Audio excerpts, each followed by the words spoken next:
Jordan Peterson used to be a respected person in the field of psychology. He's gone from that to being one of the most controversial figures on the internet. It all comes down to his gospel of masculinity and his belief that masculinity is under attack. But what even is Jordan Peterson's gospel of masculinity? There's a lot to learn about his views on masculinity and gender in an interview he did a few years ago with Nellie Bowles of the New York Times. Jordan Peterson has spent a long time toying with the idea of a conflict between order and chaos. His first book, Maps of Meaning, studied historical clashes between religions, cultures, and ideologies. In it, he arrives at the conclusion that order and chaos may have different names, but we've always lived in the middle of a war between the two. But the conflict hasn't ended. Order and chaos are still fighting each other, or else Peterson would have a more peaceful life. In the Good Doctor's opinion, it's masculinity that represents order today, and feminism that represents chaos. This isn't his idea, by the way. It's his interpretation of conflicts dating back to the earliest days of recorded history.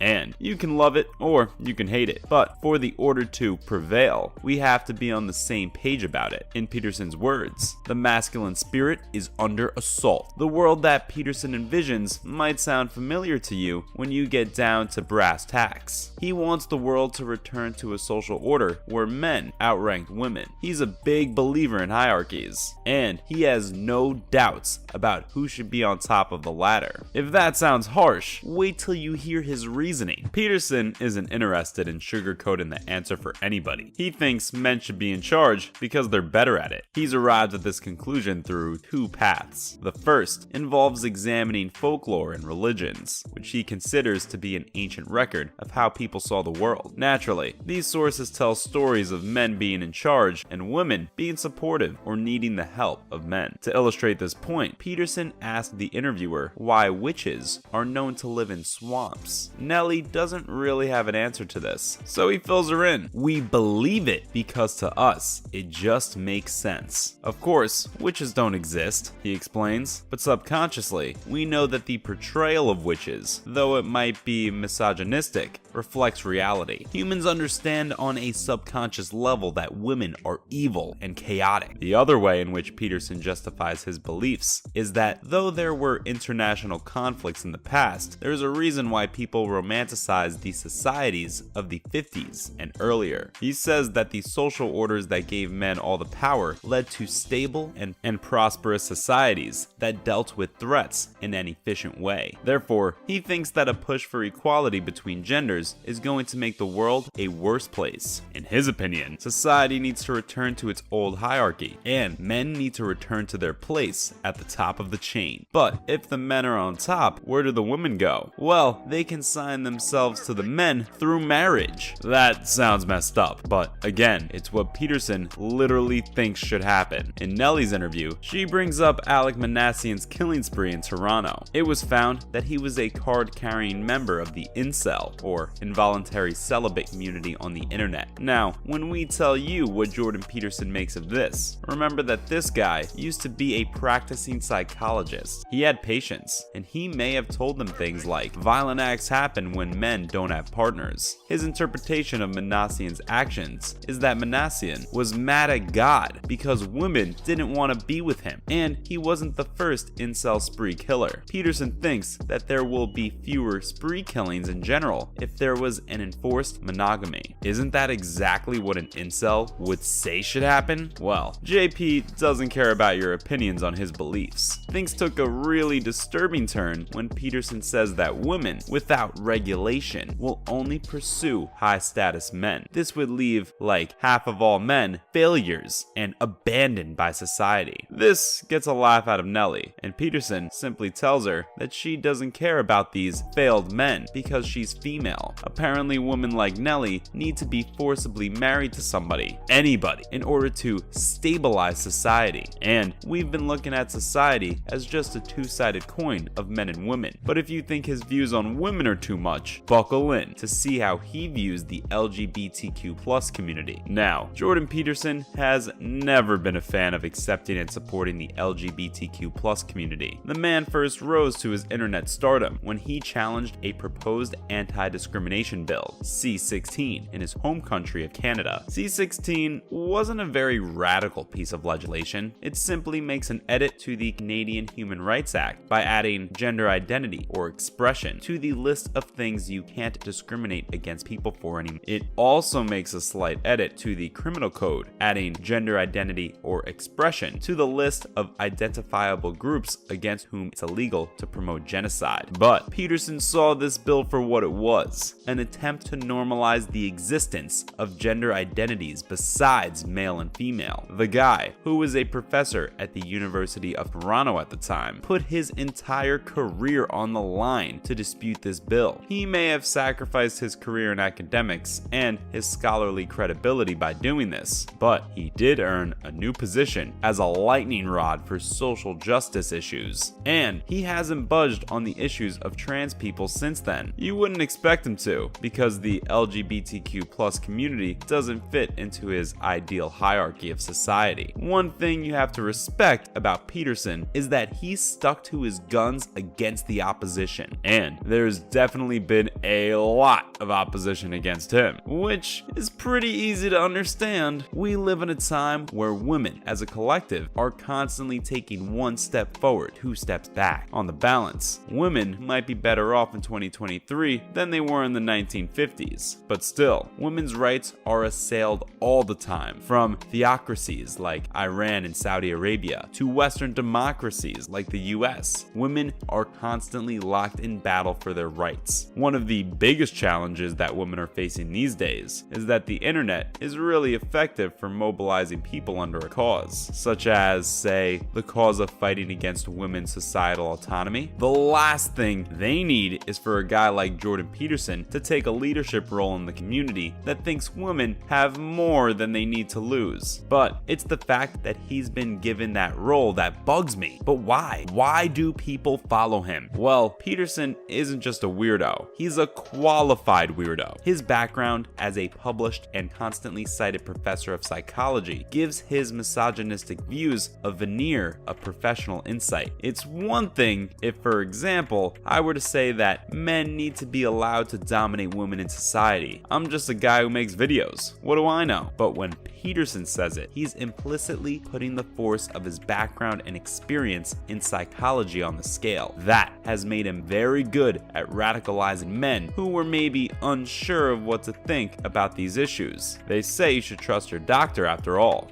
Women are more agreeable than men. Again, a vast generalization. Some It's women not a are not more generalization. agreeable than Yes, men. that's true, but that's right. And some women get paid more than men. So you were saying that by And that's the skinny on Jordan Peterson, his gospel of masculinity, and why everyone hates him. See ya.